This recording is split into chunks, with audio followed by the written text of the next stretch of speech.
Happy Friday, everybody, and welcome to another episode of your favorite Mad Men podcast, Made Man, where today I watched episode 12 of season 2 of Mad Men, The Mountain King.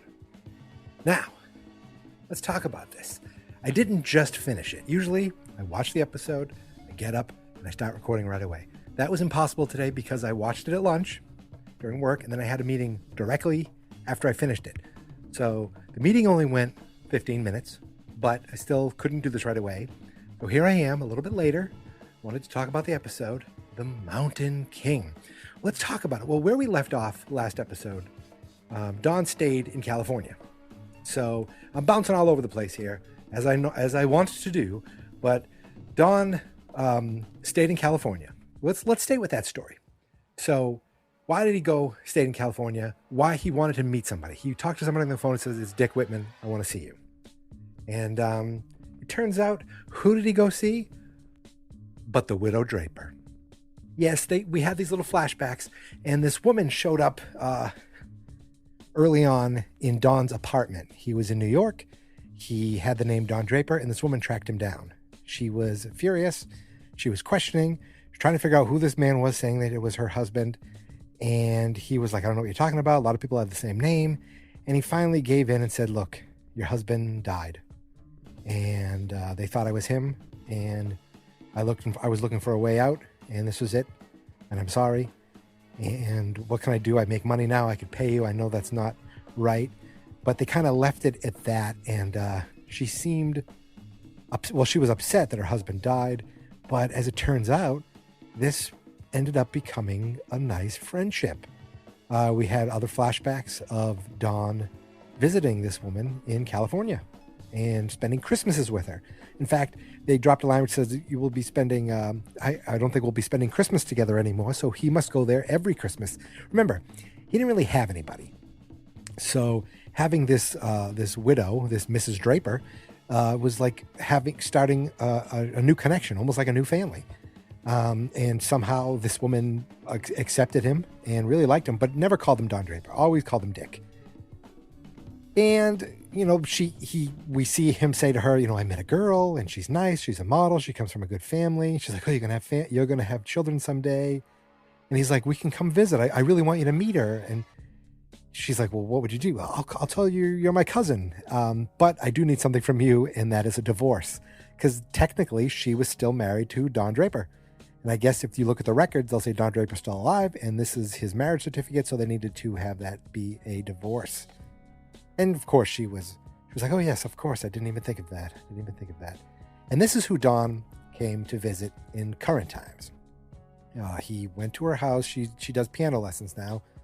He spent some time on her porch, and she's like, "You helped pay for it." So obviously he's been sending her money all this time. He says, "I tell you things that I've never told Betty." We talked about his brother visiting. He didn't talk about his brother hanging himself, but he talked about his brother coming to see him. And he, what else happened? It was weird because at one point, I was trying to figure out which was the flashback. I felt like they de-aged his face a little bit, maybe digitally, and they had his hair a little differently. But she bought him some clothes, so he seemed to be sticking around a little longer. And there was a part where, this is where it threw me off. There's a part where he goes off and is coming back with some groceries, and he runs into a few guys who are making hot rods. And he's talking to them about, "I used to sell these cars." And he's like, "Oh, I'm looking for some work." That's what threw me off. So I thought, oh, this must be a flashback. And maybe he had a time where he was a race car driver or a hot rod, racer, whatever. I don't know. But then I thought, wait, is this currently happening now? Is he looking for work to stick around for a while? That's what threw me off. This is the second to last episode of the season. And we are, I'm not sure what the hell's going on with Don Draper as far as New York, Betty, Sterling Cooper. Right now he's with, I think it was Anna Draper, and technically his ex-wife, or Don Draper's ex-wife. His kind of his connection to the old world, kind of his, almost like his conscience. She does tarot cards. She, I think, introduced him to that book about what is it, meditation in an emergency, I think it was called. She had that same little booklet that he had. And now, did she introduce it to him or did he introduce it to her? I'm thinking the other way around. She's the tarot card reader. But it didn't really end with him resolving anything as far as coming home. In fact, the episode ended with him going swimming in the ocean.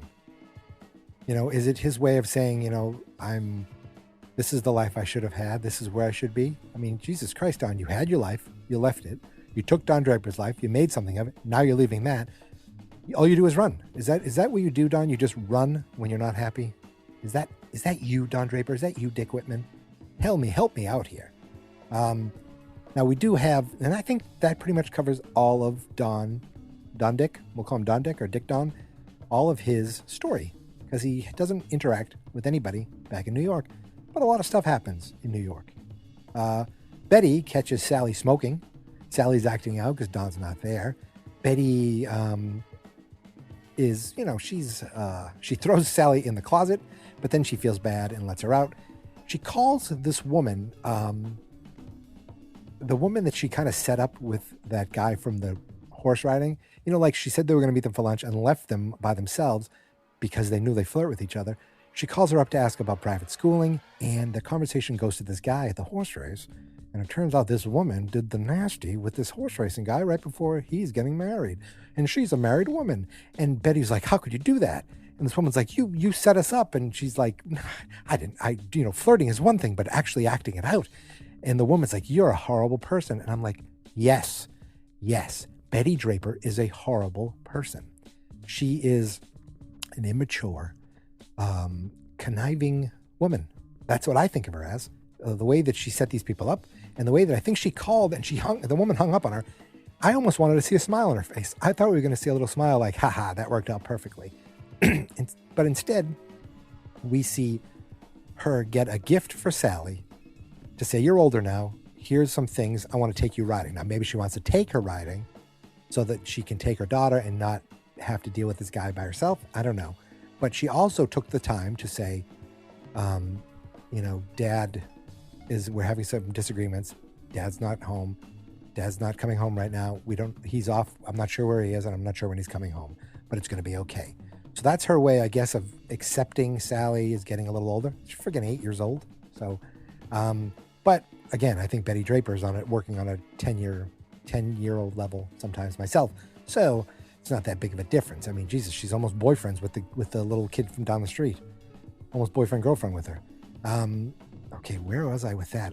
So that, I think, covered all of Betty's story, except at the end when they hugged and the girl, Sally, was really happy about her new riding hat and boots. She said, oh, Mommy, you're bleeding. And I don't think they went back to that. I don't know why she was bleeding or what was going on there. I feel like I missed something, but I watched the whole episode, so I don't think I did.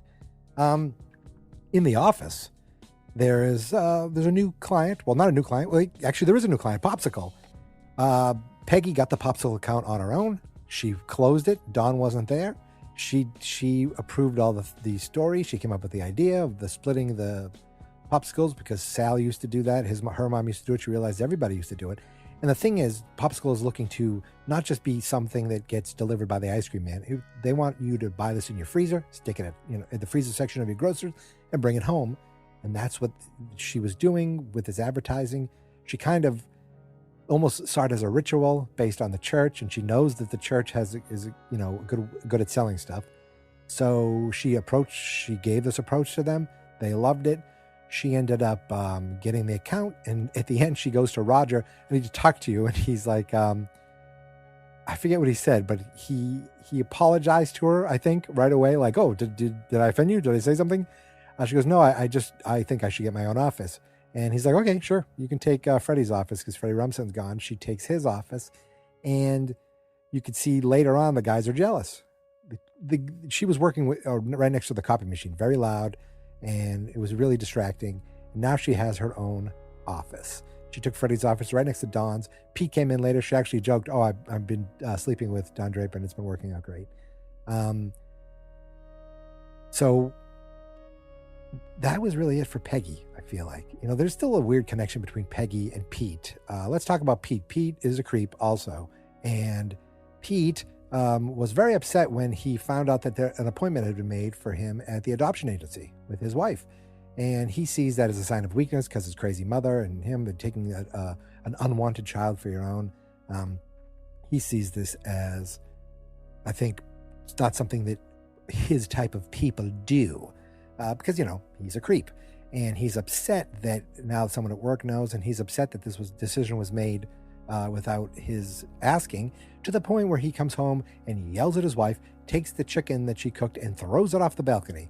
Again, because he's a psychopath. But it catches up with him, okay? Because his wife's dad calls, his father-in-law, who gave the Clearasil account. He's like, I think we need to examine the Clearasil account. He's like, why?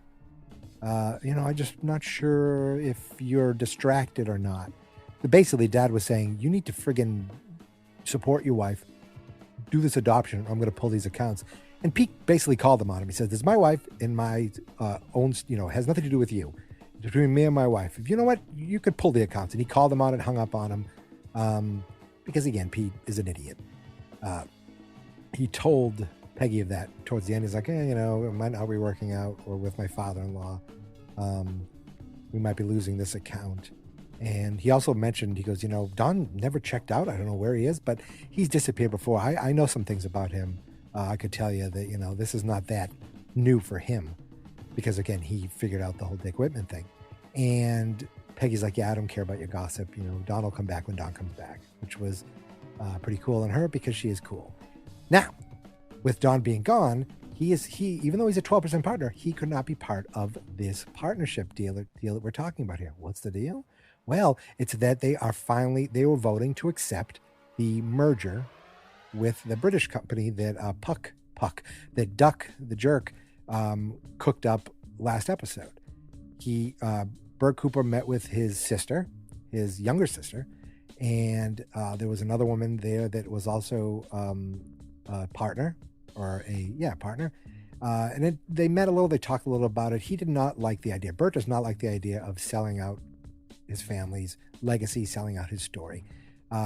He called Roger on it. He didn't like the way Roger, he doesn't like the fact that Roger, wasn't here since the beginning. There was a confrontation with them, and he's like, I don't like the fact that, basically your problems are now my problems just because you need more money for your divorce. And Roger's like, I just want to let you know that Jane makes me very happy. So it kind of led to the end where there was a meeting and Don couldn't attend. And the sister was like, well, I'd like to hear what Don has to say. And they said, you know what? Don's going to make $500,000 off this deal. I think he'll be fine with it. He's not here. And Roger actually covered for him really well. They said, he's out in California for a business meeting. He stayed out to take a little extra time, marital problems. So I guess Don did call Roger or did follow up somewhere to let them know, look, I'm going to stay out here a little bit longer, marital problems.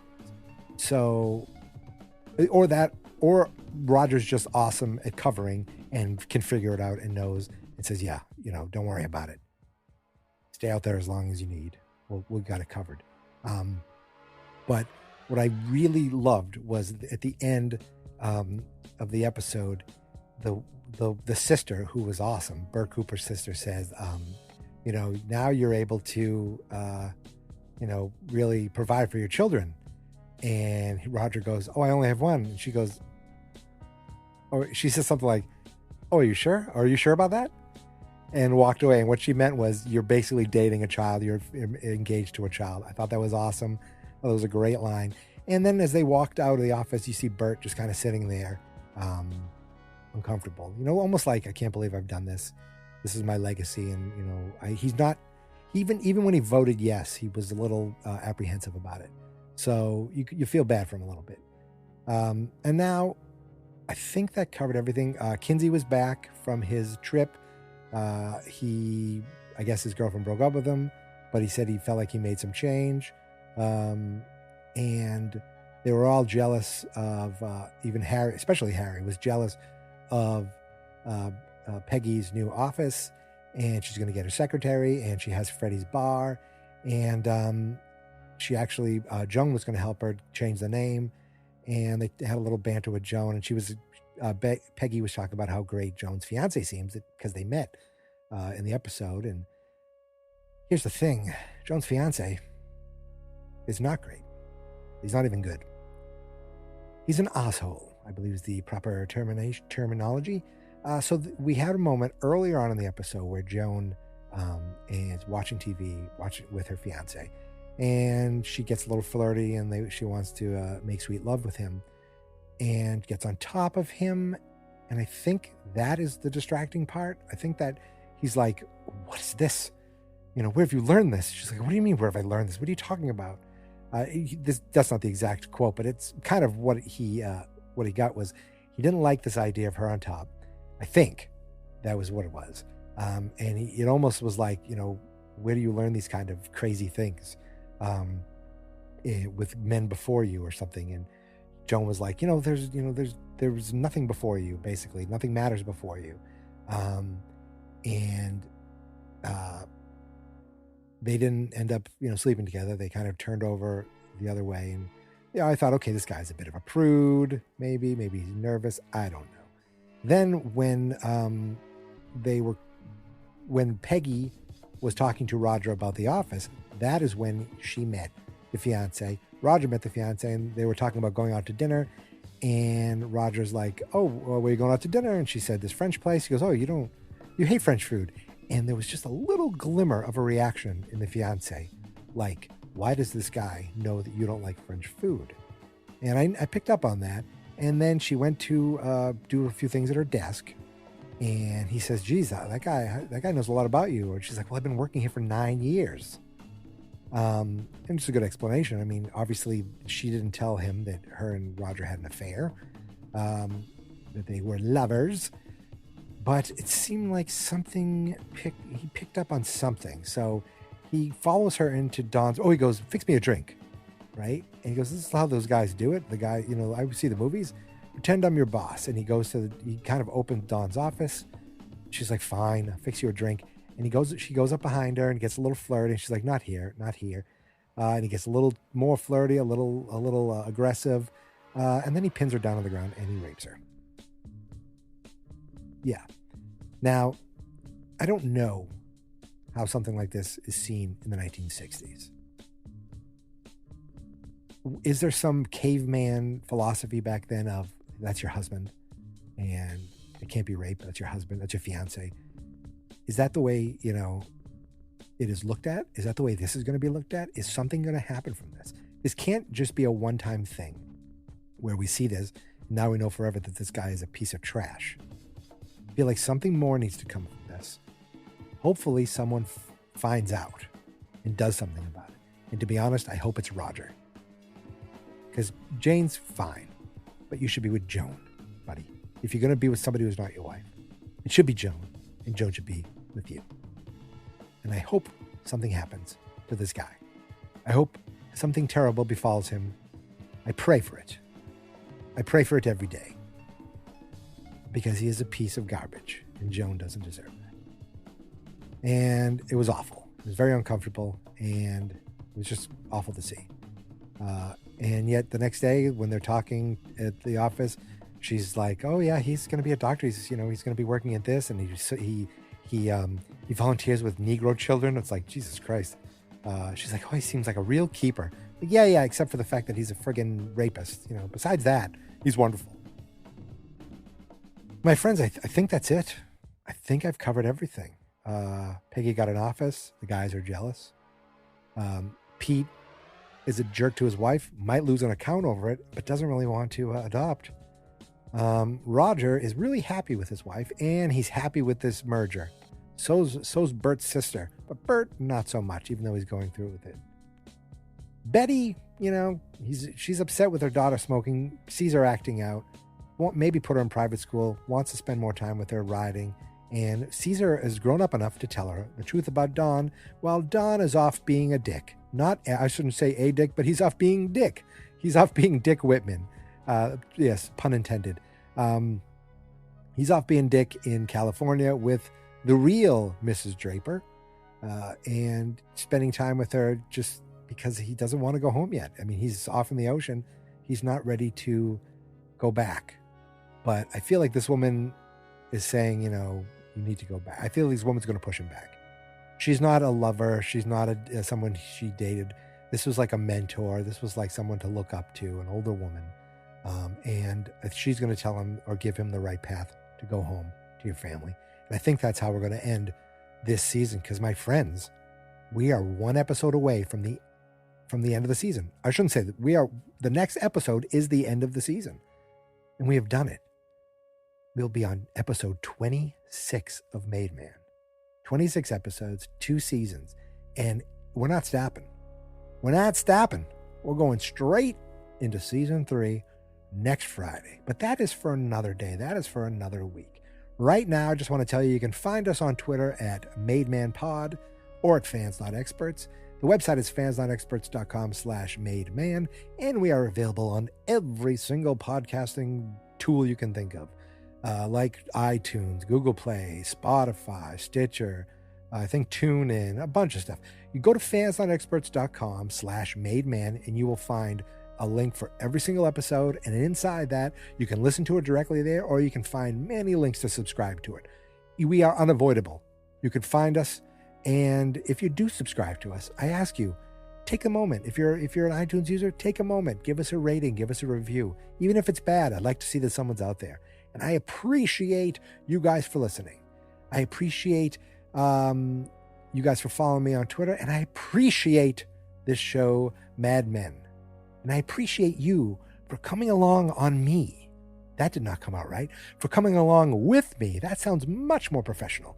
I thank you for coming along with me as I take this journey to become a made man. Go Pats.